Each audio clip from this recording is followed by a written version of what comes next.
Welcome to Use Your Items, a video game podcast about the philosophy and design of the games you and I am Francisco Martin, and with me, as always, is my stoic combatant unit, Jason. You could refer to me as JW2, please. Oh, JW2? Yeah, that's my 2J. actual title. 2J is so much better. No, I ruined it. Our exciting intro is ruined. Yes, so I feel like we've been here before, though, Fran. Are you getting a sense of deja vu? What? Wait. No, well, now that you mention it, kinda, but we've never... I feel like, do you not remember when you uploaded my consciousness to the bunker and then you died when we both exploded our black boxes to wipe out the 3 Goliath machines bearing down on us? I think I would have remembered something as important as dying. I think you did. I think you died a lot, actually. Yes, dear listener, we are back with part 2, I guess, of our Nier Automata episode. Honestly, it's more like a Lion King 1.5, 1.5 situation. Yeah, absolutely. So we kind of buried we buried the lead in the first half of the episode, which if you were a stalwart fan of Nier Automata, you would recognize. The game is known for having multiple endings, and we only talked about ending A, and that was that was by design. There's a few different points we wanted to make about the multiple endings, and we thought that I guess it kind of just came to us in the moment, make the most sense to do it this way, to just try it ourselves. Exactly. If somebody wanted to stop at ending A of the podcast, so it be, then, you can end it there. I personally, this was kind of a request by me. I kind of really wanted to tackle the idea of how is a story that has multiple endings is told, especially when the ending A is kind of like a complete package in of itself. I guess it kind of makes sense to explain what does an ending mean in Nier Automata, because there's multiple different types of endings almost in Nier Automata. There's like this non-canonical ending, which are kind of jokey like endings of, like, for example, you eat a fish and you die. Yeah. Ending K. There are some endings that are kind of like what you would imagine of, I want to do another playthrough of Skyrim, where instead of being a warrior, I'm now a mage, and therefore there's a bunch of different stories and stuff like that. And even though in that game it ends a little bit more similarly, in this game it considers it as a different ending. And then there are those endings that are more like sequential endings, where instead of being an alternate or kind of like the same time in the timeline, the same as another ending, it actually happens after on one of the other endings. It's kind of like a continuation of the story. It's almost as if there's multiple games packaged within here as well. Yeah. Those additional playthroughs, whether they're repeats or sequential, they reward the player with new and somewhat nuanced gameplay and like novel gameplay elements. Particularly ending B featuring playing as 9S, and then ending C playing as 2B, 9S, and A2. So you have this interesting conundrum of are they endings in the sense that they're like, are they real endings, unlike Signalis, where the first ending is kind of a fake out? The game's basically begging you to go back in, and sure, it's complete, but it's not really the whole story. And I could certainly see you playing ending A, walking away, having a full experience, saying that was good. It's a little short, and there's a lot of loose threads. You never will find out what happens with A2, Anemone. Most of the side quests are not going to be fully resolved or even available. I don't think you get access to the Colosseums and stuff like that. So, or maybe you do. I don't remember. You might get them in the first playthrough. I know you get you wouldn't be able to access the one in the Forest Kingdom because you need to hack a machine. I honestly, I have no clue. What is the Coliseum side quest? You receive for the listeners, you will receive an in-game email. We didn't talk about the email at all in the email inbox, but you will receive a physical email with some random coordinates that will get marked on your map. And if you go to those, each of them is the site of a battle coliseum. And if you go in, you'll do a bunch of arena fights, I would have and loved each one's that. a little different. So one of them is just you versus the machines, and it scales. You can first access that as 2B in playthrough 1, I believe. And then you have, there's one in the desert, which is just a more difficult one. The one in the desert is notable. I believe it's this one where there are very, very strict rules. There's like 10,000 rules or something like that. And each fight, there is a new rule that is active. So it might be like no ranged attacks, no dodging, no jumping, stuff like that. And then the third one is the 9S only Coliseum in the Forest Kingdom, where you have to hack a unit, take control of it to even enter it, and then you can just enter it normally as 9S. And in those arenas, you play as machines, and you have to Gotcha. win through multiple fights But while you you're play control. as machines? Yeah, you hack. Oh, that's You sick. like. There's a bunch of machines where they just like hang out and let you Oh, use I them. see. I see. You hack them and you Yeah, use and then you them. play as them, Gotcha, and you get to gotcha, like pick gotcha. different ones for different like setups. So Yeah, I it's never got that side quest. That would have been really cool. yeah, that one's pretty cool. But we're getting a little off track here. So we are recording this a couple days after we finished recording the first spoiler-free section and the spoiler section for ending A. And part of that is we went pretty long on part A, and I was very, very tired. I was jet lagged from travel, so it was necessary. And part of it was we wanted to do this multiple ending thing. So I think our focus really here is to kind of wrap up our overall final verdicts, our game design, and like theoretical, philosophical notes, and then more importantly, just discuss what we did and didn't. Yeah. What did work with the additional endings. I guess we should go over really quickly, not necessarily the in-depth, like what happens in each ending, but more of slight overview. Essentially, ending A, we've already talked to it to death. Ending B is essentially the 9S perspective playthrough, so you get to play the events of most of the events of the first playthrough, but through 9S's eyes. Ending C is gonna be a direct sequel. It's almost as if it was like a DLC, almost like it is very like obviously sequentially after ending A and ending B. And in that one is essentially you are the after you killed Adam and Eve, you decide to do a counter attack against the machines because Adam and Eve, the head machines, are dead, and all goes to shit. 2B dies at the hands of A2 because she has asked for mercy killing. 9S sees this, and we see one of the like most interesting and awesome character arcs that we're gonna be exploring in the DLC, which is amazing.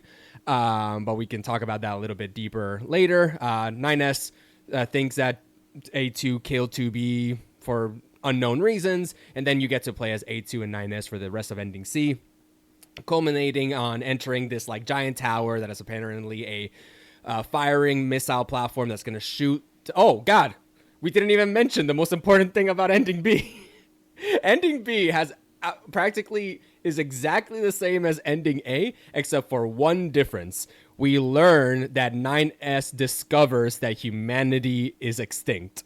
It's kind of a big deal. It's a big deal, but it is. I also forgot that happens in ending B because I thought that happened somewhere in ending C, but it couldn't because the bunker gets destroyed in ending C. Yes, it happens in ending B. I guess I'm not gonna put a warning at this point. You're Oh here. yeah, this is yeah. So so there it definitely happens in ending B, but I don't think Nines really deals with it too much like on camera in playthrough 2. Definitely not. He essentially is just like shell shocked about the situation. He even talks to the commander about it, like straight up tells to her face, like, I found this out. What is going on? And the commander says, what are you gonna do about it? Like, Yeah. honestly, like, Are you gonna tell 2B or not? you can Like do whatever that's you want. I don't care. Which is even more of a shock. I honestly thought that this was gonna be such a like story like bending thing, but honestly, it's more realistic this way, right? Like, I think so. what I is would be Nine's? paralyzed by this information, and it also helps that you don't learn this until um, after your body is destroyed.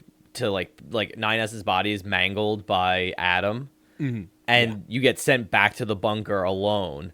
And in the 2B route, you're just playing through the game without nines, and as like a kind of vindictive 2B trying to figure some new stuff out, and you end up going through the robot church.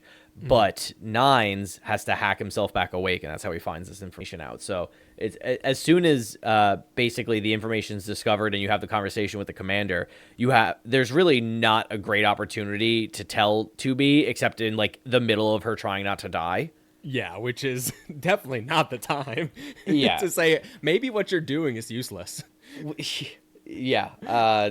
It's, I mean, I guess to talk in broad strokes for me, went from being a character I was kind of frustrated by in my first Interesting. playthrough to being probably my favorite character in the entire game, bar none. I think that A2's close. I don't think 2B has enough development outside of kind of recognizing that she has compassion for nines. I just don't think that anybody's arc is nearly as interesting as nines. And I'll set the record right now. I like when really positive characters completely fall and get completely fucked up by the events, and they become fucked up weird little guys. I'm here for that, so this is right up my alley. And this is what happens to Nines, right? Nines essentially has a mental breakdown after the death of 2B, goes on like a crazy revengeance quest of wanting to kill all machines. It doesn't matter A who. revengeance A quest. revengeance quest. Metal Gear Solid Revengeance quest featuring anyways featuring Raiden, Cyborg Ninja Raiden. He Anyway, should be in this game. He should be an android. honestly, yeah. I mean, 2B is now in like every single game, right? Like she's DLC and like I don't know why that is. Couldn't tell you why that couldn't is. tell you. But yeah, Nines goes frigging crazy to the point that A2 is like tells him like, hey, they're trying to destroy like the genetic remains of humanity on the moon, and Nines is like, I don't give a fuck, dude. I just want to kill you really, really badly.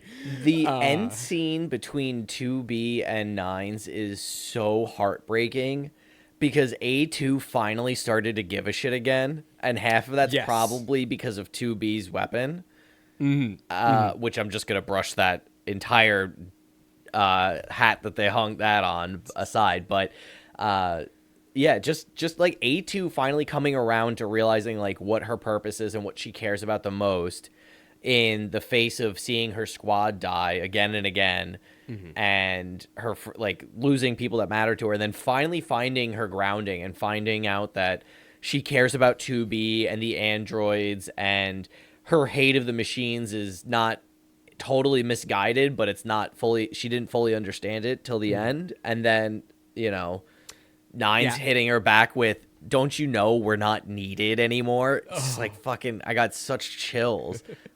Such chills. It's such a good like 9S's like arc, like, and it's so important for A2's, even though it is such a much smaller character arc than 9S, but being able to see essentially this really good boy, the bestest boy character go Golden retriever type shit, go to the level of A2 and then go further into the hatred spectrum, and then to the point that A2 is like, okay, I see how much of a dick I used to come off at the beginning of this playthrough.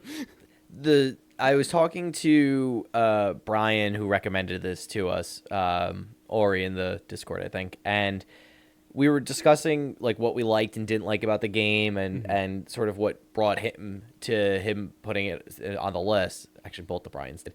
Anyway, he he said that, like, I think everybody talks about how much they love the graphic design, the music, the gameplay, and like all these different things that are so like well designed and tight and just exciting to play and exciting to experience. But people don't necessarily talk about the story and like the way the storytelling is done via a video game that much. And I think I somewhat agree. I feel like I've heard a lot of chatter about it, but maybe that's just the circles that I roll in. And I think he's right, because the way that the amount that I care about these characters, the amount that I care about the story, and the ways in which I'm questioning and inspecting my own humanity and what humanity means through these fictional fucking characters in ending C, D, and E is just like, it's so shocking to me that it became so moving, because it started off as like a fun sci-fi story to behold, and then it became a very human story to experience. And I think that's one of the real sort of magic tricks of the game, is just how quickly we become so attached to, I say how quickly, it's 20 hours, right? But it doesn't feel like it doesn't feel like 20 hours of a Persona game where I have like come to fall in love with these people in my ensemble. It's like I played the first 7 hours of the game twice. And then like somehow I arrive at ending C, and I'm just shocked at at how much I came around to ending C and ending B specifically, because I don't think ending C, D, and E, I don't think those characters, A2 and Nines in their fall, hit nearly as hard if you cut out the second playthrough. I think the second playthrough is so important to the way that the emotionality lands and the way that the characters resonate. And I could see a couple different arguments for ending B being too long. We shouldn't have to play through the entire game again. Like, why is it not just like condensed down to like the 9S solo moments, which end up being the only new content? And I think for my position, I feel like it puts me in the mindset of 9S and 2B, or I guess specifically here 9S, so well, because of course you have to play through the game again. 9S has to redo everything again always, because all 9S does is die. He's destined to die at the hands of 2B constantly. And so he's constantly reliving and retreading the same steps that he's already taken. And so the player is forced to replay the same content that they've already played, with a slight twist in that they have a fresh take, they have a new perspective because they've already played through the game, they have experiences and all that. And it's doing this really fun mirroring of what's going on when the androids themselves save and don't save and re-upload themselves to the bunker, to the main server, and then are reinstalled into a new body. And I love that it's kind of mirroring that, and it's giving me more time with 9S and 2B. And I think that's also important to feeling like I give a shit when we hit ending C and when we get to A2, because it's like A2 is like, who knows? She has no characterization whatsoever until you play as her. Yeah, definitely. She just, all you know of her is that she told you that you can't trust Yorha and that I hate machines, and that's about it. I don't want to move off from ending B yet, because there's a couple of things I wanted to mention to that, because the way that you describe it makes so much sense narratively, and it's making me enjoy it more than I honestly was going to come to this discussion talking about ending B. Yeah. I am one of those people who disliked ending from the perspective of having to replay it. It makes a lot of sense when you explain it that way, that you're playing as 9S. You said it. You're being 9S and you're like having to There's a couple reasons that it doesn't really jive with me 100%, and one of the reasons is, yeah, I want to talk to you about this. We need to talk about ending B's So the cool thing about having these playthrough with different characters is that they all have their own different like combat style. 2B is the most generic of the three. They're very much just very straightforward, like because they're just teaching you the main mechanics of the game. But 9S and A2 are very different in how they play. And 9S specifically doesn't have a heavy attack. They are a scanner unit. They're not meant for heavy combat. So naturally, they don't actually have any heavy attacks. Instead, what you have is a hacking mini.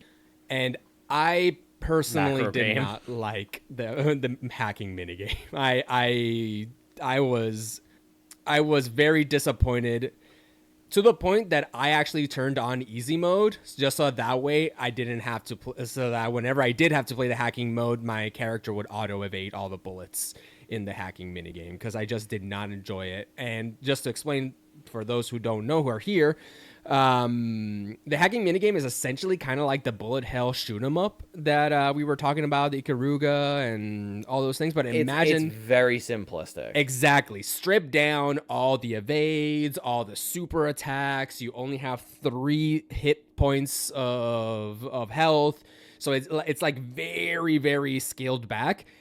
And it just feels so slippery. Like, it doesn't feel good to hack something. It feels very much like, okay, let me just get in, hack you, and do something, and that's it. And it's just because after giving you so much control and so much feeling of being a badass, this is probably the biggest game mechanic in the game that tries to pare back, like, actually you're not too much of a badass, you are entering somebody else's defenses, somebody else's neural network, and you are the more defenseless one here now instead of being the aggressive, like, I am a badass.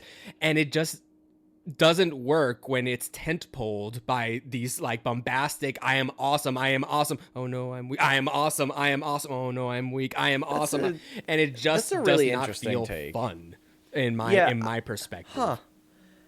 So I'm not a fan of the hacking either, but I didn't come to those conclusions as like moving from states of powerlessness to powerfulness. I felt extremely powerful. I felt more powerful hacking than I did.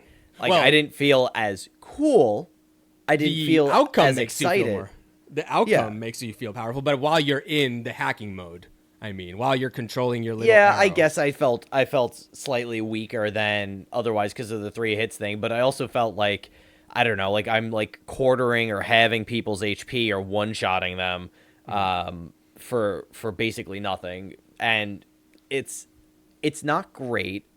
Brian, when I was talking to him, loved the hacking, and he loves twin-stick shooters, so that was right up his alley. For me, it was a little thin. I like a twin-stick shooter. I loved Ikaruga. Ikaruga, notably, is doing a lot with very little to make to build depth into that game. I mean, just the split between colors is such a deep, like, amazing mechanic that... Yeah. You don't need much more. You don't, and it's much more. And you oh my god! And then like when you watch 2B go into the become the commander unit, and then swap her flight unit from black to white to black to white, I was like, oh my god, are you about to Ikaruga the shit out of me? And like the bullets are different colors. I was so excited in that anything. But anyway, so, that is reason one. Yes, I like the hacking in theory. I think it's just like, to me, the biggest, like, when people complain about the enemies being samey, to me, it's the hacks are samey. Yeah, that's just true. Like, there's also pretty samey. You just always do the same hacks again and again and again, and there's just a handful of them. And especially when you have certain enemy types, like the bigger enemy types that have a more complicated hacking mini game. And there's 4 of them that it chooses from, and 2 of them are extremely easy, and 2 of them are unbearably difficult. And I just love the gall of the game to say, hey, if you want to replay some of the hacking mini games, you can do it at the terminal because we know that you love the hacking mini games. And I was why would I ever want to do this in my spare time for fun? Get that away from me. I was a little surprised by that. But then, like I said, Brian said to me that he really loved it. Okay. And in defense of the hacking, if they gave us hacking plugin chips in Route B, hacking gets so much more fun because it has a very visceral effect on the game in the outside world, in the over game. And Yeah, so that is reason one that I did not enjoy. So from a gameplay perspective, reason two is something that you touched on that I I don't know if it's just I didn't do enough. Wasn't listening enough, or I didn't see the cutscenes or the side quests. But in ending C, A2 drops the bomb that 2B, the unit 2B is technically not 2B. That is a code name for what their true name is, which is 2E, which is executioner. Which the idea here is that apparently the 9S units are a very advanced AI that they're using for very specific needs, but it's so advanced that they know that they'll eventually figure out about humanity being extinct. So they always pair them up with a 2B or 2E unit with the idea that that unit will kill 9S once they figure out or before they figure it out. Which I think is a great twist. And you mentioned about like, oh, you need to play as 9S, was a unit that it dies over and over and over again. But my issue with it is that it has a little bit of tell instead of showing. Like, we're told that 9S dies a lot and that 2E and 2B needs to kill 9S over and over and over and over again. But that never happens in our playthrough. And I was looking into the cutscene references the two on-screen deaths of 9S. Yes, which one of those on-screen deaths of 9S is a mutual death that didn't have anything to do with 9S discovering about humanity. I don't feel like that counts as an execution by 2B on 9S. That's pretty much just a suicide mission of we're just gonna do our best to kill these Goliath machines in our last moments because we're gonna die anyways. So I don't really count that as a 2B is executing 9S. I think ideal. Yeah. So it's one of those things where I'm getting told about something and it's really cool what you're telling me. I kind of wish that maybe ending B or playthrough B had, since we're playing with this idea of, oh, whenever you get a new body, you get your new body up to the memories of the last time you saved. I think it would have been much more interesting if ending B had more 9S deaths that you didn't know about because 9S doesn't know about them because he dies and gets a new body without the memory of him figuring out about humanity or figuring out that 2B is going to kill him and stuff like that. And maybe make it a little bit more difficult for 2B to kill him over and over again until eventually at the very end, she decides, no, I don't want to kill him. I don't want him to die. I want him to stay alive and stuff like that. So it's one of those things where narratively, like, the idea of it, I think was really cool. I kind of wish they showed it a little bit more because right now, as it is a little bit dissonant with the actual gameplay that is presented. Yeah, I think I totally see and I agree. I felt the same way where I'm like, this does feel like a little bit of a stretch, but I'm willing to let you stretch to make it fit because I do like the way I do like the way it functions as a storytelling element of what's going on between these three characters and the way it characterizes 2B's development, particularly when A2 says that that 2B hated killing you so many times. Yeah. My take in hindsight on that, and I'll admit that I'm being a lot more forgiving than I think I would be of like Sons of Liberty if the same issue was there, for any number of reasons that you may have gleaned from listening to us. But I think that when at the beginning of ending C, 2B and 9S get hacked with the rest of the androids that are drop shipping in, and they all get hacked with this logic virus that turns them all evil. What stands out to me is that 2B cannot attack the other Yorha units because Yorha units are forbidden from attacking each other by programming. Mm-hmm. So 9S has to hack her memory, her visual identifier core or something like that. Yeah. 9S has to hack 2B to which is pretty cool, pretty fun. Extremely cool sequence. Like the whole beginning of ending C is like top notch. Honestly, probably the best part of the game is the beginning of. I love Stormtrooper 2B, which I call it Stormtrooper 2B because they get a new uniform change for ending It's very C, spooky. and it's pretty spooky, and it's like, are we the bodies? Like, Yeah, it's you're very the much baddies. are we the bodies coded. Yeah, and I just noticed that at no point in time did 2B need to get hacked to kill 9S. Yeah. So that's fair. when 9S is infected with Eve's logic virus from hacking Eve at the ending of ending A and B, she just chokes him to death. And I think part of my thesis and my read on ending B being 9S's particular vision is reading it as the events happening again, which would be the third death for 9S on screen, not the second.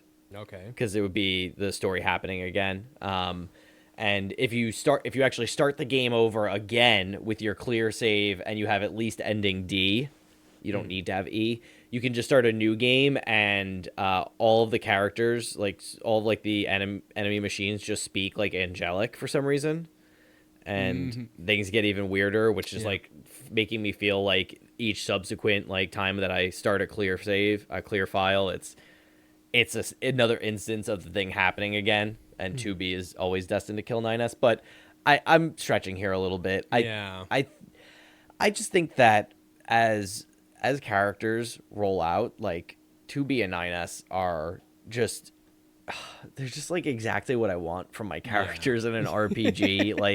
like cold and aloof and efficient, like murder machine whose only job is the job, and then like plucky golden retriever sidekick Tails motherfucker.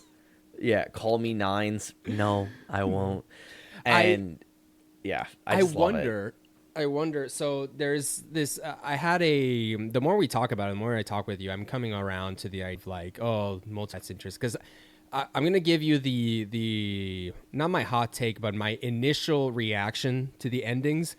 Yeah, I found it honestly a little bit like it felt more like a holdover of design of like, oh, Drakengard and Nier did this, so we have to do this kind of deal. Did Drakengard and Nier do multiple endings? Yeah, all of them have ending A, ending B. In fact, if you look at our timeline in our show notes, which I will post on our Discord, you can see which ending corresponds to the sequel that eventually leads to Nier Automata. Not all of the endings lead to Nier Automata. So that's why I'm saying at the beginning, I said, you don't really need to play the other games. Like, 90% of the other games do not matter at all to Nier Automata, and that 10% is so like it's only context clues, and you don't need to know it. I wonder how this comes from a perspective of, remember, viewer, I was not a big fan of ending A.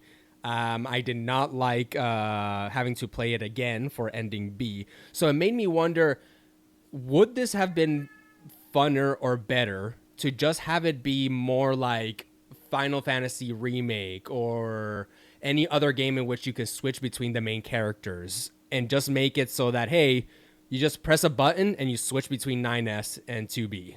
You can just like go back and forth, and then maybe there's some fun stuff where the ending changes depending on who you play more as a little bit instead, like, and then just don't have ending A and just continue to ending C, because ending C is like, that's where you fall. I personally fell in love with the game. Like, I could have ending with ending A, and I would have been like, this was a really fun game. I really liked the combat. I started ending B, and I immediately was like, yeah, that's not for me. And I actually turned it off and didn't play it for a week, because I was like, I'm just going to play it over again. I would rather just play 2B and do all the side quests as 2B than having to play as 9S and for ending B. And it wasn't until I started doing a little bit more research and learned, oh no, ending C is a sequel, essentially. So just go through ending B, just turn on easy mode, just have auto attacks and everything, and just, you know, jam it in 5 hours. You can do it in 5 hours if you have everything in easy mode and everything on,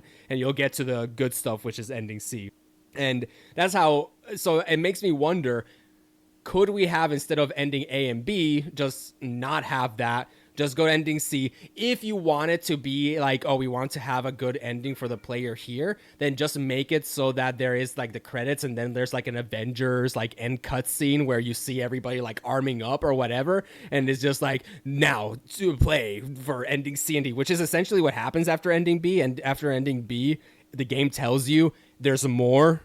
Play it again and you'll get ending C and D, which is a little bit like, okay, then if you wanted us to play ending C, then what's the point of having to do all this song and dance of doing credits for ending A and B? It's like I'm still not sold that this was the best way to sectionize or like to organize the story. Yeah, I mean, I see what you're saying. I'm just always going to see it and come at it from the perspective of the reason you have to play through 9S, the reason you have to get ending B, and the reason it's just integral to the experience of C, D, and E to have been forced to re-experience the thing that you just finished, because to me the big crux of the game is not identifying the ways that androids and machines and humans are different. It's identifying the ways in which everything is converged upon the idea of humanity, which is at the core of the game, and in doing so, we have to experience both the android's perspective and the machine's perspective. And the android's perspective is 2B's route. The machine's perspective is 9S's route, because you're just rotely doing the same thing that you've done over and over again. In fact, 9S's opening, I think, is so smart, because you open up in 9's route as a little tiny baby machine whose big brother is dead. And what's going on? Another thing that this is just like Kingdom Hearts.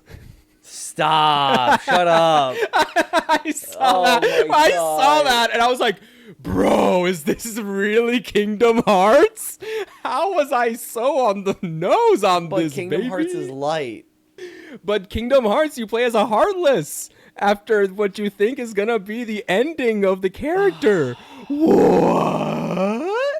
Okay, it's not quite like that. So it's the not quite beginning like of that. Nine's route is you're playing as a little baby robot, a little baby machine, and your big brother machine is dead on the ground, and you have to go and very laboriously maneuver this machine to pick up a bucket and put a bucket on its head and fill the bucket up with oil, and then pour the bucket on the big brother machine. You have to do that twice, and then it zooms out, and you realize that you're actually 9S just observing this at the factory. And Nines has this great line where he goes, sorry, buddy, all the oil in the world will make your brother wake up. And then he goes and just on with the mission. He like answers the call from his operator from 9-0. Yeah, 210.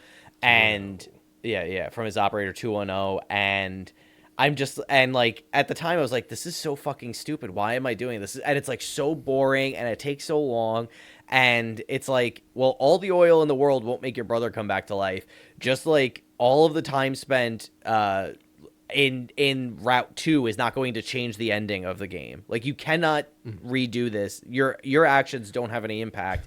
And that little brother, big brother moment at the beginning of the game is a microcosm of what we're experiencing in the second playthrough, in that this is a destined, fated event, and 2B will kill 9S no matter what you do. You have all the knowledge in the world to control it, and you cannot change any of the events in the game whatsoever. You are only given the opportunity to see them through a fresh light. So despite having learned internally as the player, you cannot actually learn externally as the actual game object, as Nines in this case. And so it just feels very integral to the playthrough.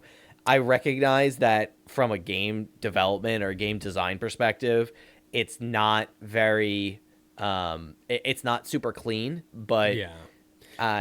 I'm gonna make Brian from New York very happy when I say that this is extremely the Melancholy of Haruhi Suzumiya coded, and there's a very famous time loop twist in that series. Spoilers for Melancholy of Haruhi Suzumiya, but there's a time loop in that where the animators, I believe, were on strike from the studio, and or vice versa. I forget exactly how it worked. There was like some big work dispute, and they aired the same episode of the show 3 weeks in a row because Haruhi was stuck in a time loop.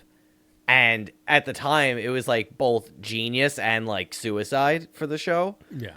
And but in hindsight, it's like, it's so brilliant because, like, of course, a time loop, you're stuck in a time loop. Like, it's going to just, the events are repeating themselves. So I feel a lot more forgiving of ending B, but it's interesting because from an artistic standpoint, I completely agree with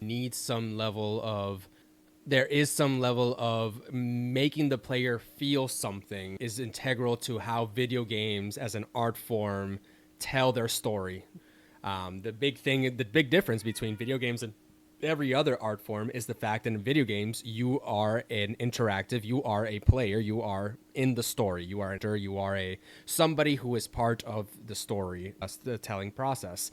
But at the same time, it makes me wonder, just like how there are other mediums that aren't good at telling a type of story.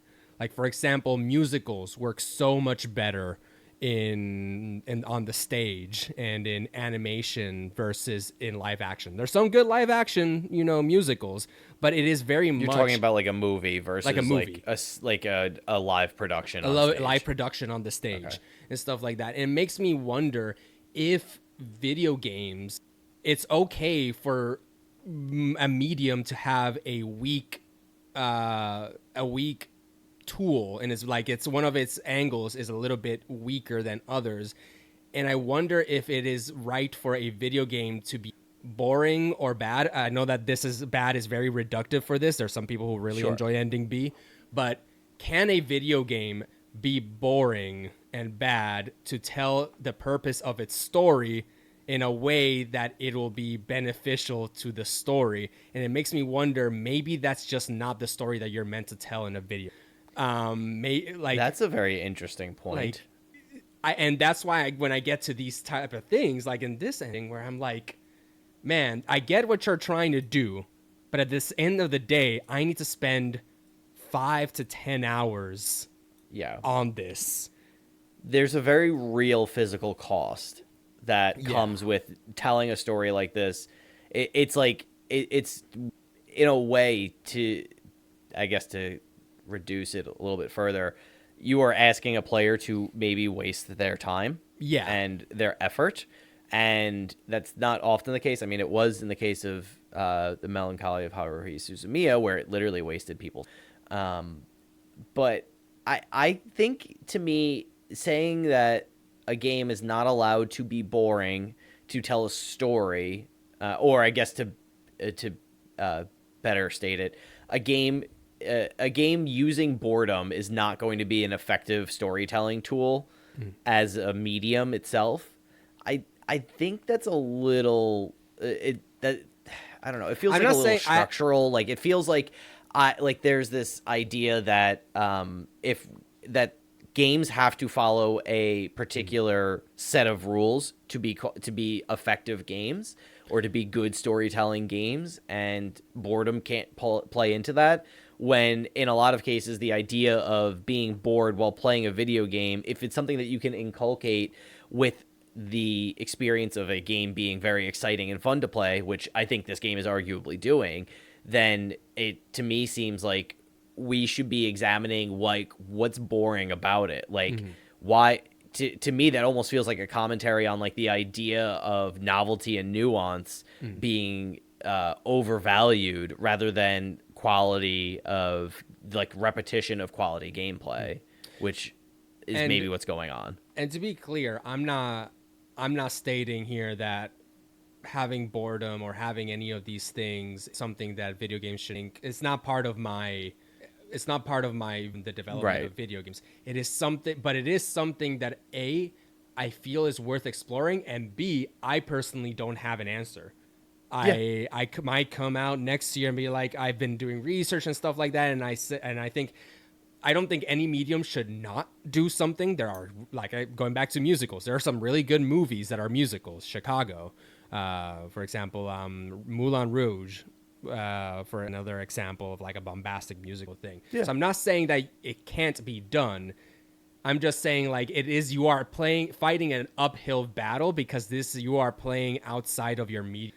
And I'm unsure if I personally like a story like that. Just like people don't like musicals. I like musicals, but just like people don't like musicals, maybe using boredom as a narrative or interactive tool might turn off a huge amount of your audience. Yeah. Having said that, the magic of Nier Automata is that I play through A and the characters are so, oh my god, your cat, the viewer might not be able to see it because it's off screen, but oh my god, Udon. Yeah, I'm sorry, Fran. I'm sorry to our listeners, but my cat is trapped in my office with me because he was meowing to get in during the recording, and my partner is doing something else upstairs and I don't want the sound to interrupt, so I locked him in here with me, and he is freaking out. And Fran just watched me almost lose my arm to this cat as he jumped on his little bed next to me. Sorry, Fran. No worries. Just like 9S lost his arm. Anyways, another JoJo thing. So it all comes back to Araki. But I want to finish my thought process. Yes. So it is something that speaks volumes to Nier Automata of how much of a good game it is, that it can have 5 to 10 hours of boredom and still come out on top on my I really like this game. Having said that, I get what you're saying artistically. I get rationally, I get the idea and the point A and point B, and this is why I love doing this podcast with you, because I wouldn't have thought of it that way. But at the end of the day, I did play it and I really did not enjoy it. And I would have rather just Final Fantasy VII remake of slow motion going in between your characters and that's it. And just go from there. So yeah, that's I guess what I want to say about ending B as a whole. I guess I take your meaning very well. I just feel like it's important to push the boundaries of your artistic medium, but at the same time, things like that lead us to I don't know, a duct tape, Sons of Liberty, or a banana duct tape to a wall, or it's always, it starts to toe the line of what is art. So, and I don't necessarily want to get into that here, but I do think ending B is a really interesting example of maybe frictional storytelling in video games, which is something that we just went through, like you noted with Sons of Liberty, and maybe the ways in which it's done a little bit better here. Thanks, Yoko. The ending of the endings. So let's talk a little bit about ND. So ending C and D are kind of just like ending A and B are pair endings. Ending C and D are also pair endings in that they are the same playthrough technically. After you do ending C, you're given the chapter select, so you don't need to play all of ending D again, all of the fourth playthrough to get ending D. But essentially, at some point through your third playthrough, you get to choose between A2 or 9S. If you choose A2, you get ending. Choose 9S, you get ending B. Ending C being that A2 is about to kill 9S, but is flooded with the memories of 2B imparted through her weapon, and decides, you know what? I've grown in the last day, which is okay, sure. I feel like with 2B and 9S, I feel like it was things are going quick. Things are moving quick. A2, right? It was a little bit fast, but you know what? Whatever. She got. I mean, the pods did say that her memories were getting meshed with 2Bs. It's just which we are. I've talked a lot about this game doing a lot of tell, don't show. This is not one of those times. There is a lot of points in time where you can see 2B's emotions getting through to A2 when she talks with Pascal, when she talks with Anemone. There's a lot of that in this story. And And that's the Anemone, good stuff that I Anemone do has like history with A2. yeah, and they have On history. top of all that. So if you choose ending C, which is A2, you decide to save 9S and sacrifice yourself to destroy the tower that was meant to destroy, to send a missile to the moon to destroy genetic materials on it. If you choose ending D, so if you choose to play as 9S, you learn that actually the tower is not meant for the moon to destroy the genetic remains of humanity. It is actually an arc to send all the consciousness of the machines on Earth to the cosmos to fight a new planet to live out, to actually populate and all that stuff. More nitty gritty, what happens is that A2 is about to kill you, but she hesitates because of the memories of 2B, and then 9S stabs A2, but is so blinded by revenge and hatred that he doesn't notice A2's blade is up, and he impales himself as he impales A2. He tries to connect to the network of the tower, in which Adam and Eve give you the choice for 9S to become one within the machines and go into the cosmos and continue living that way, or fade away and die and be like 2B. After you do this, everybody's dead. And all the androids, all we love is dead, and you get ending E. Once you do ending C and D, the pods, which we didn't really talk too much about, they're almost like the Jiminy Cricket characters I love the pods so much, man. They're such a good character. Like, they're very muted. The pods are essentially your Navi, your Midna, your Jiminy Cricket, where it's just like your little buddy that is with you and is your communicator and telling you maybe we should do this, maybe we should do that. But instead of just being there as a interactive gameplay mechanic to just tell you what you're supposed to be doing, the characters sometimes talk back to them and say, no, I do not want to do that. For example, at one point, 9S is leaving to do something very important, and the pod immediately says, 9S is leaving the mission critical area. We should consider them defecting and kill them. And Tumi is like, what? No, what are you talking about? He's just going off screen to like help us out. Hack something else, bro. It's okay. And that's not to shine a negative light on the pod. The pods are just very pragmatic, and little by little, as we learn about consciousness, they start getting their burgeoning of consciousness, kind of like how constructs have a burgeoning of a heart in Kingdom Hearts. Anyways, pod 153. At the end of ending E. I'm telling you, we have to come up with a title for this episode that has to deal with Kingdom Hearts. I mean, I know deep down in my heart that 2B is life or something. No, I'm gonna have to do something with like, I'm gonna write out Kingdom Hearts, but I'm gonna like see if I can write Nier in like parentheses, like they do the endings. Kingdom Hearts is light, and it's actually just Nier.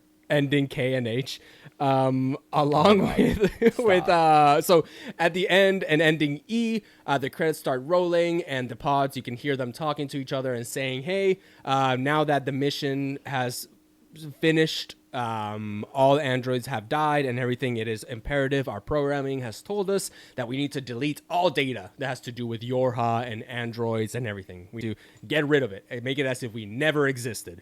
But pod 153 is like, actually, no, I don't think I will. And pod 43 was like, what? But that's what we're supposed to do. And one of the things is like, I know that's what our programming and what we're fated to do, but I think I've grown this thing called a consciousness and feelings, and I don't want to do that anymore. To which you have a one last like hacking kind of mini game where you're shooting all the credits, like as they come down, you're shooting them. Some parts become incredibly difficult and meta, where if you lose, the game will tell you, oh, you should quit, it's just a game. And I love those. Do all that stuff. I think it's really cute. It's very reminiscent of Super Smash Brothers. Like the ending where you're shooting all these text boxes and everything. There is one gripe that I do have with it, which is that it gets to a point where it is incredibly difficult and it's meant to be impossible to do unless you connect to the internet and the internet will give you a buddy, other people who have finished the game, and send them to you to help you destroy it. Kind of sucks that you need a PlayStation or a Steam account or like need to be connected to the network to do it, rather than just having an option of an offline mode to just do it yourself. I thought that was a little surprising too. I told you that off edit that I ran into this issue where I was doing this fight. I was doing this fight on the plane, like, you know, above the Pacific Ocean, and I didn't have Wi-Fi. And I spent like 40 minutes trying to destroy like Square Enix and Business Unit 6 or Business Unit 5 or whatever, and could not. That was me too. I was like, I ended up not doing it, and just like I don't think I technically got ending E, but I know what happened. So I got to the point where I knew at some point I was like, this is way too difficult to do it by yourself. This is a journey situation where it's expecting you to journey. If you don't know, spoilers kind of for that. After you finish the game, you are allowed to replay the game as a buddy to somebody else. And you're essentially kind of like a guide. It's kind of like that where you're expected to get other people to connect with you and you play. And then when that happens, you get a cutscene that shows the pods have decided to rebuild 9S, 2B, and A2 with the memories they have so far, with the knowledge of everything that's happened and everything, just so that way they can decide to live their life however they want. We don't see any of them waking up. We don't know if it's successful or anything like that, but that's what they're meant to do. Something interesting that happens after this that I didn't do, the game asks you, hey, all those people that came to your aid because they decided to give up their data to help you. And what that means, Jason, I don't know if you actually knew this, deleting your file. You can send your file to other people to help them if you delete your account, which is narratively such an amazing and genius thing. Obviously, you can circumvent it easily by just making like copying the account, the save data before doing it and stuff like this. So there's ways to get around it. But narratively, if it's the first time you're doing it, it is very cool touch of, oh my God, like, am I really willing to give up all of these last 30 hours to help somebody else? The answer is no. This is my save. You get your own. Like, that's awesome. That reminds me of the what were they called in Subnautica? Yeah, the capsules, the time capsules. I don't know if they were time capsules, but yeah, they were capsules. Like, yeah, and then you got to make one at the end of the game. If somebody finds the use your item time capsule, give us a shout out, because we did. Yeah. I did use your items one. I don't think I did. I forgot. That's awesome. But yeah, so I did not know that. That's a really interesting twist. Like, I love the way that a game that is so centered, a story that is so centered around characters who don't traditionally experience death, is hyper focused on death, is like death obsessed, and it offers you like the ultimate death of erasing your save file so that you can aid others. I think that's great. Like it adds a level of humanity to the story and to just like the experience of gaming that you don't often see. That's very cool. At least humanity as Adam sees it, right? Which is that mortality is the key element. Yeah. And that's the end. That's pretty much all the what we will call the canonical endings, essentially. Like, these are all the endings that I would say encompass a true playthrough of the game. So how many endings did you get? Because there's 26 endings in the game. One for every letter of the alphabet. Yes. I got like 7 or 8. I can check on my phone right now just to see. So I got 10 endings. I got A, B, C, D, E. Technically, I got GKPTU. Wow, I just got GHK. Which, did you get G, you said? I got G, yes. Do Hungry you for know knowledge. for knowledge? Which one was that one? That's G. Yeah, but which one? What do you do to get it? To obtain this ending, upon gaining control of 9S in the second playthrough, ignore the main objective and walk across one of the cranes. Yep. Okay, so this is what I'm gonna call one. This is like a very small nitpick, incredibly small, Okay. and it's the speedrunner's dilemma or the speedrunner's sadness or. Oh, Speedrunner Sadness. That's the new Lana Del Rey song. I wish. So it is the speed run, and these are the endings that you get accidentally if you're running at the speed of light in a direction that you're not supposed to go, and you didn't know that's not the direction you're supposed to go. And by the time the pod says, "Oh, maybe you should," you just get the ending. It happened for that one. It happened for H. H is also that type of ending where I was. Well, running. why did you go to the amusement park? I thought that I could go through there. I didn't remember that there was another way to get out of Pascal's village. So I was like, okay, I'm gonna go through the amusement park. I started running, and before the pod can finish their sentence, I had already got into the loading section, and the game says to be defected from their mission. I was like, what? No, I didn't. What are you talking about? And I got ending. That was my first ending. Ending H. No. Yep. That was my first ending. I was like, what is going on? My first ending was K. I got that one too afterwards. Ajiwokuta. So that's the one where you eat the mackerel that Jackass gives you and you die.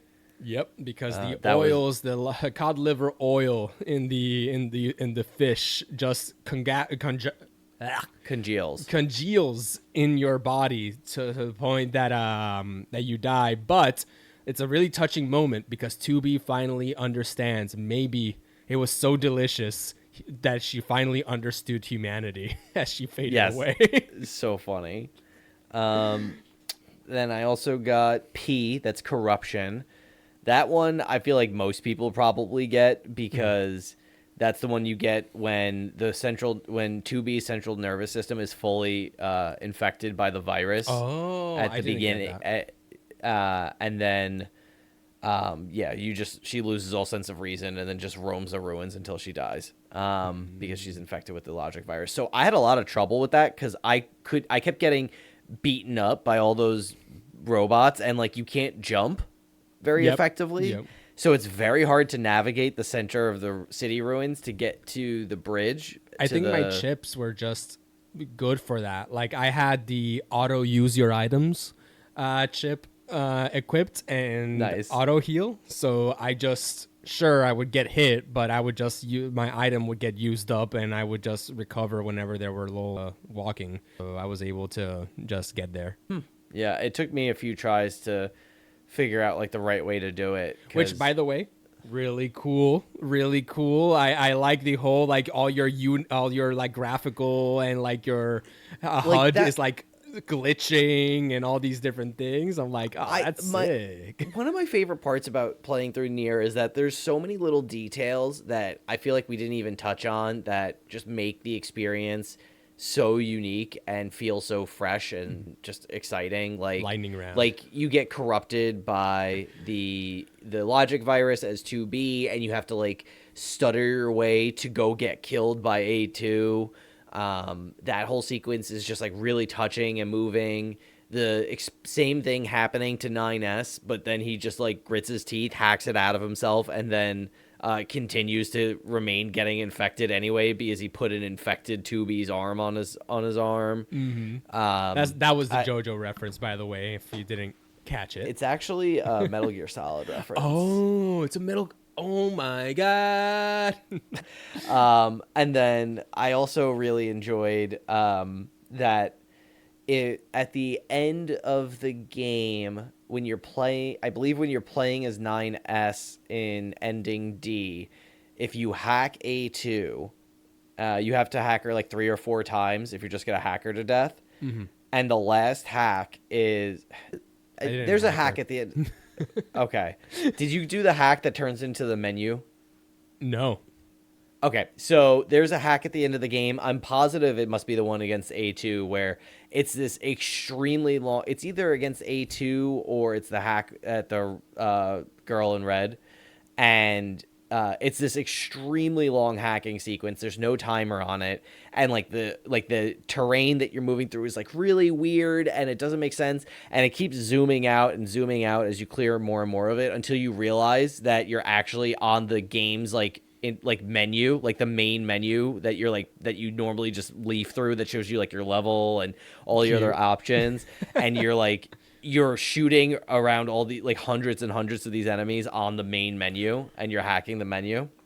Speaking of main menus, or Just of not main say menus, it. speaking of menus, the best part of freaking ending B playthrough is the fact that the game was actually recording your Yes. okay, so at the end of the prologue of ending A, we mentioned that you need to go through like this whole like system settings, darkness and light, turning on or off your self-destruct mode and all these things.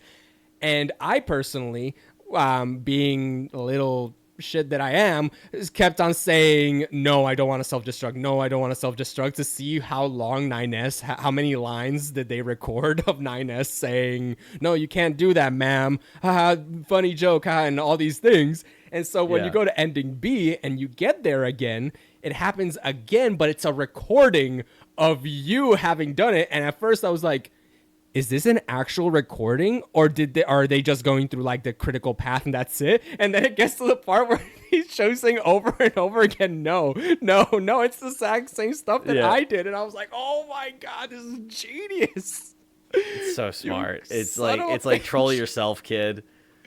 I loved it. There's just like a lot of really cool little details where even just the detail of waking back up as 2B and 9S is trying to help guide you through that startup protocol. Mm-hmm. And it's like you play with like the brightness settings and the voice settings, and like it's just like the game is very proud and very confident in itself, and it shows it innumerable times. And it's like its humor is like so droll, but at the same time like it's like you can't help but like smile at the really stupid things that like the golden retriever characters say, like to like 9S and that other operator whose name I can't remember, 60 or Pascal, and then at the same time like it can really just like pull on your heartstrings just with what it's trying to do story wise. The ending that you described with 2B and with 9S and A2 is so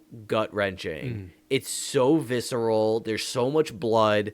A2 dies basically immediately, and 9S is like gasping and clutching his stuff. It's almost gory. It's like very hard to watch him die, and it's this real comeuppance moment, and you're like, okay, you got what you deserved. Like, of course, like your vengeance and your quest for fulfillment was just going to end in everything and everyone dying, but it's just so hard to watch, and it just lands, and like it just lands.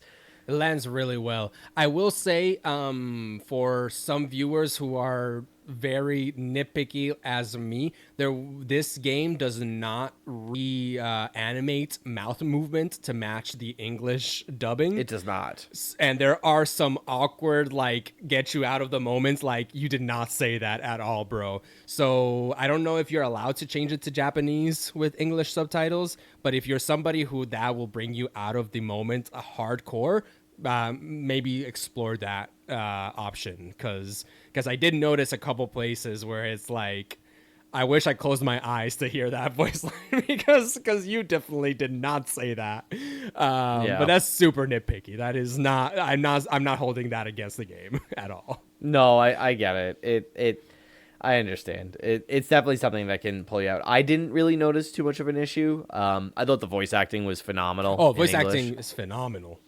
I played in English, so it's like, I love that.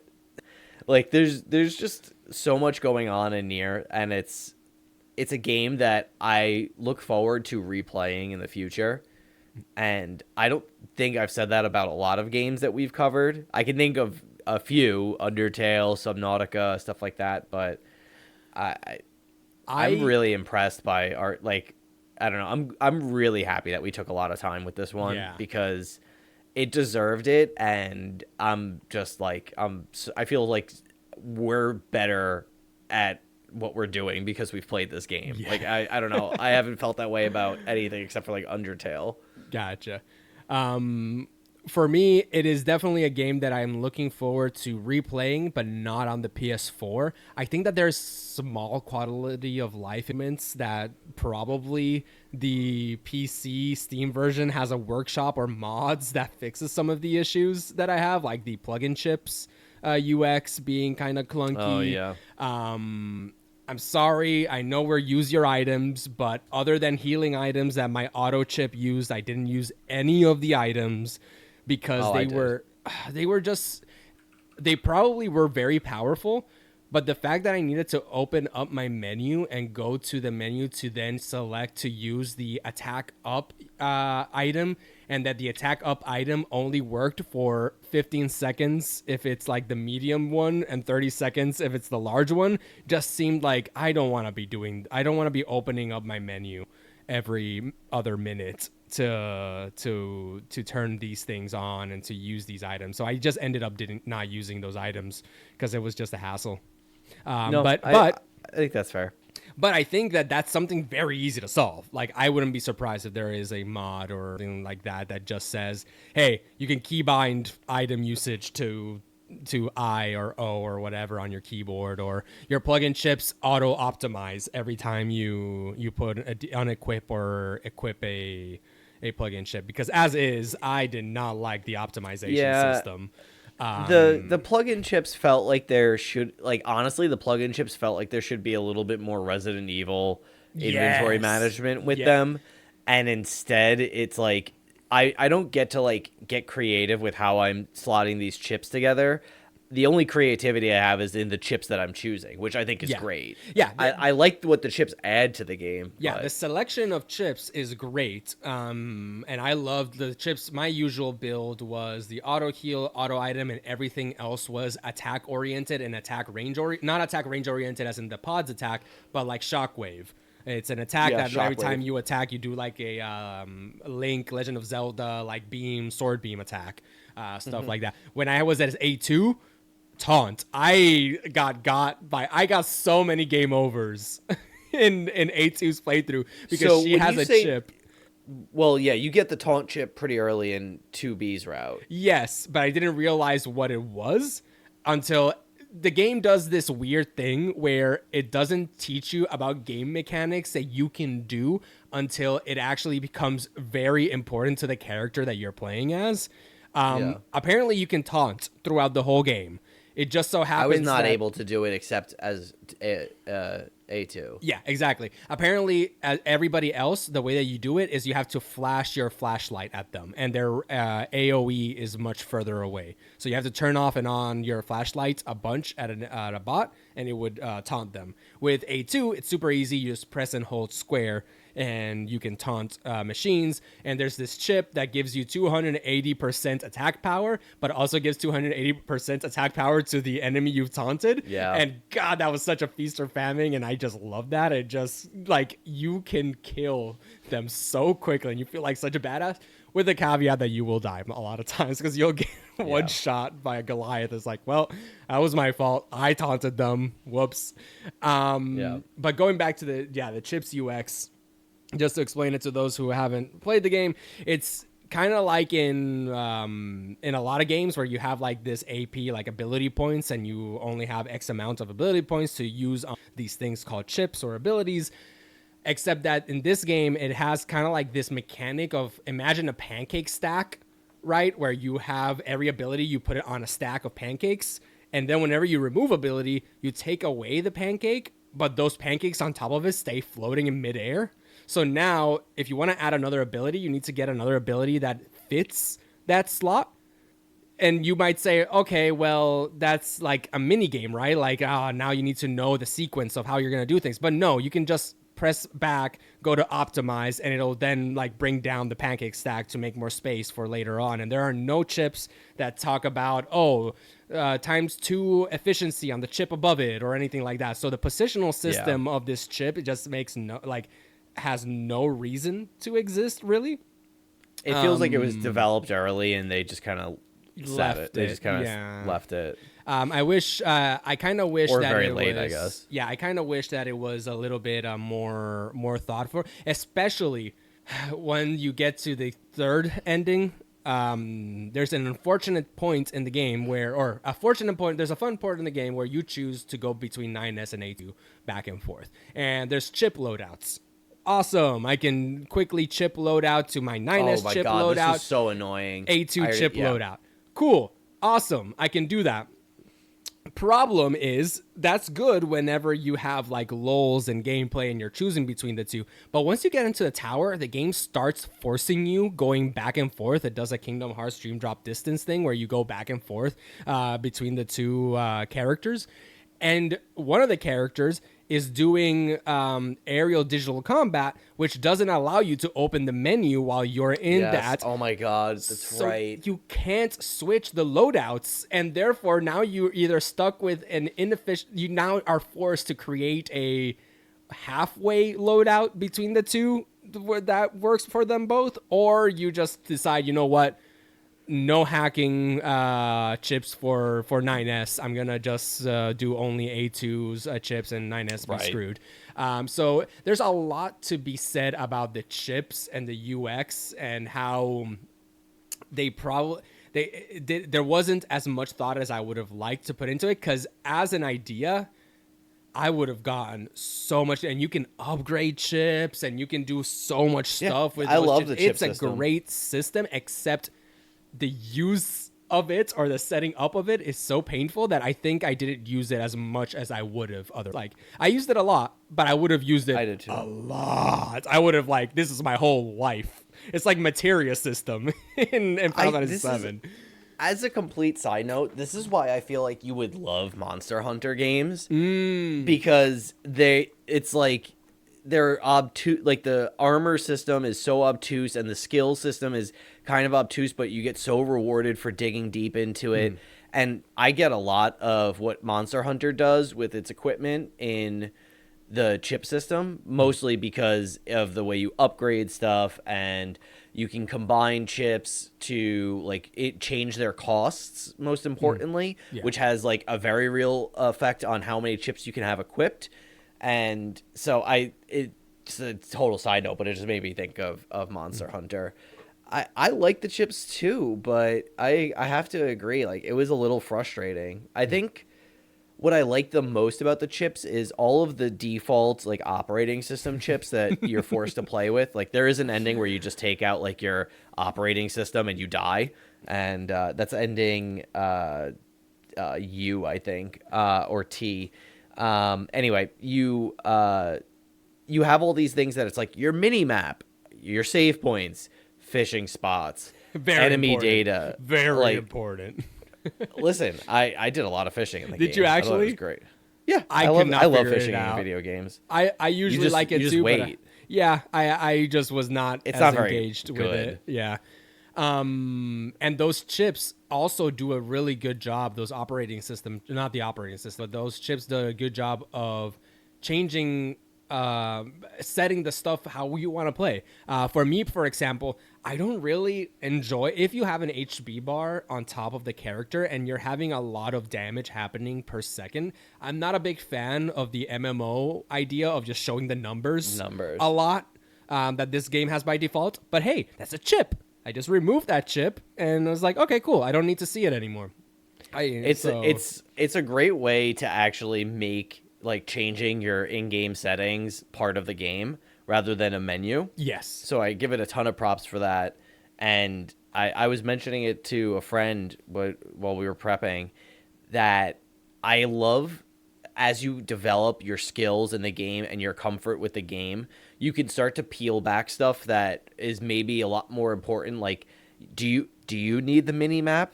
Do you really need the mini map? You may be at the point where, like we said, the map's it's big, but it's very manageable, and I think it's very easy to navigate once you get used to it. Or like, are you going to the Coliseum? Because you definitely don't need most of those chips if you're in an arena circle. Yeah. So like, I like that it allows you to adapt your gameplay style based on your comfort and experience with the game itself. And I think that I had a boss loadout and I had an exploration loadout, where the exploration loadout had the auto pickup. What the fuck? Why didn't they give me that sooner? That was life changing. That was life changing. God, that was like, I hated having to press the button every time I saw something. Anyways, it had that drop, and it's an animation. Experience. You can get hit during it. Oh God. So yeah, that whole thing is great. Just versatility in this game is just crazy. Even on the console, I played on PS4. They let you keybind all your controllers to different things. It was crazy. I changed mine practically completely. I wanted, and it's great. I love it. Yeah, I played the game. I would say probably 75% to 80% on Steam Deck or with an Xbox Elite Pro controller or Elite controller or whatever on the couch on Steam Deck docked. So the game ran great on the dock, on the Steam Deck. I had some issues with the Steam Deck itself. I don't know if it's the game or my Steam Deck, but my right stick, it would float. I was looking at it like in the dead zone calibration settings, and it looked like it floated outside of its registration. So if I locked the stick, like I'm pretty hard on the stick, so if I locked it out in the top right, it would just like default to like bottom left. It would like flip me around. So it was very weird. But other than that, I mean, the controls are great. They're super customizable. I feel as though we're kind of winding down here. Yeah, but we're definitely winding down. This is more of a lightning round. Hey, we didn't get to talk about all these things. Honestly, we could go on for another hour just talking about, like, I guess I can talk about the pods for an hour. I can talk about the pods. I can talk about how this is Kingdom Hearts for 3 more hours. But the thing is, I love that. For my, like, I guess winding down, going into final verdict, because that really plays, like, the fact that there's so much small things that work so well. Just to give you a path down memory lane, I said I didn't like ending A. I didn't like playthrough B, which was for me 5 hours. It could be for you 10 hours. I didn't like hacking, which is like a huge thing through 9S's gameplay. There's a lot of things that I don't like about this game, but there is so goddamn much that I like about this game that it really doesn't matter at the end of the day. The fact that I played it so much after ending A, and granted, caveat here, I was about to finish after ending A because I didn't want to play ending B. But still, narratively, I think that it is great. Just like every piece of media, it has its low points where I think it needed more show than telling. But goddamn, it's a really good romp all the way through. Well, not all the way through. Imagine if we recorded this podcast on only ending A. Like, actually, I would be embarrassed to publish it. Like, there was definitely a moment where we were both like, okay, well, you got ending A, I got ending A, we're good. All right, let's record. Yeah, we were about to start recording. In fact, that was our first initial idea. So just so that peel back behind the curtain, we record every 2 weeks episodes, and so we gave this game more than 2 weeks. We had played shorter games beforehand, just so that way in Automata we would have the time to play the full thing. But we had both finished ending A, and we felt both good enough.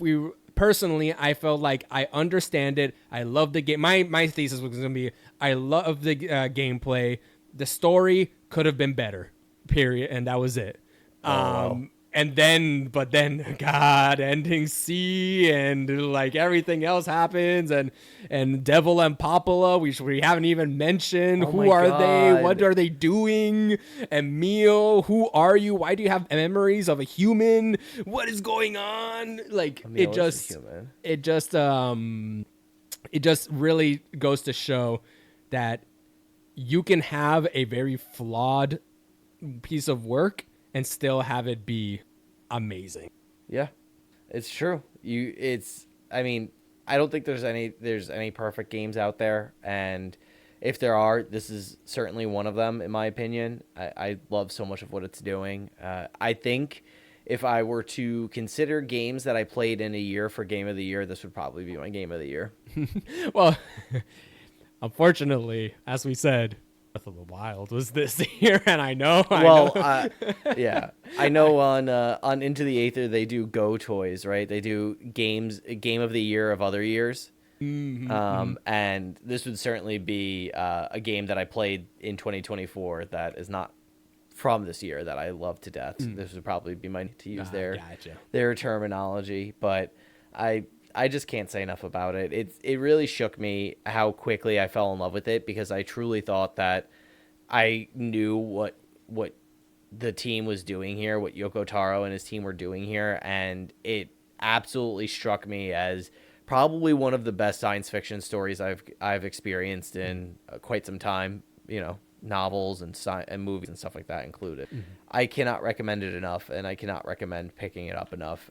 You're at all interested. I know in the Discord, Kevman was saying he's sort of rediscovering his love of gaming, and Nier ended up on the list, I think, through a conversation him and I and somebody else had in a separate Discord, and I think he said that he put 22 hours into it, and he was very happy with what he got from it. So I hope you enjoyed this episode, because I was certainly thinking about your experiences as I was playing through this. But I think that's all I want to say on Nier right now. I love this game. I am actually quite curious about the rest of the series, but I think that I'm actually on my way to. I'm about to embark on like a manga reading journey in my life, so I might try to pick up some of the light novels or stuff or I think there's manga for Nier. I know that there's plays. I don't know. There's an anime. There's an anime, so I might check that out. Find that YouTube recording of the Yorha Squadron X350. I'm in. So I'm very curious about the rest of the series, and I would definitely be interested in playing Nier Replicant or whatever at this point, at some point. So I don't know if I'm getting to it. I don't know if I would have a vibe with them. So I think I will let you do it, and then you can. Very good. All right. Well, you can find me on the internet, legally speaking. No, I am on BlueSky now. I have officially migrated with everyone, with many people, I guess, to BlueSky. You can follow me at skilledrizzler or skilled-drizzler .bsky.social.com or whatever the normal BlueSky ending is. It'll be in the link tree. It should be anyway. You can also find us on twitch.tv/useyouritems. Once a month, we are streaming new games, old games, whatever we have that's relevant. Maybe we'll play Nier. Yeah, maybe we'll try Nier. Most recently, we picked up Overwatch Classic for Fran's Swan Song. So that VOD's still probably on Twitch, so you can catch there if you're interested. We had a full stack.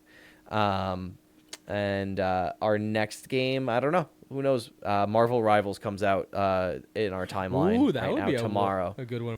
That could be a fun one for a stream. So if you want to join us there, follow us on BlueSky, useyouritems.bsky.social.com, and you can also just join our Discord link in the show notes below. Fran, where can they find you? I have a link tree as well, so just have Fantastico on the link tree. If you want to go directly to BlueSky, then I am Franto. I'm Fantastico in most places. Some places I'm El_Fantastico. That's EL_Fantastico. That would be like places like Twitch. But yeah, I'm super excited to see what we got next. I kind of can see the list here, and I'm pumped.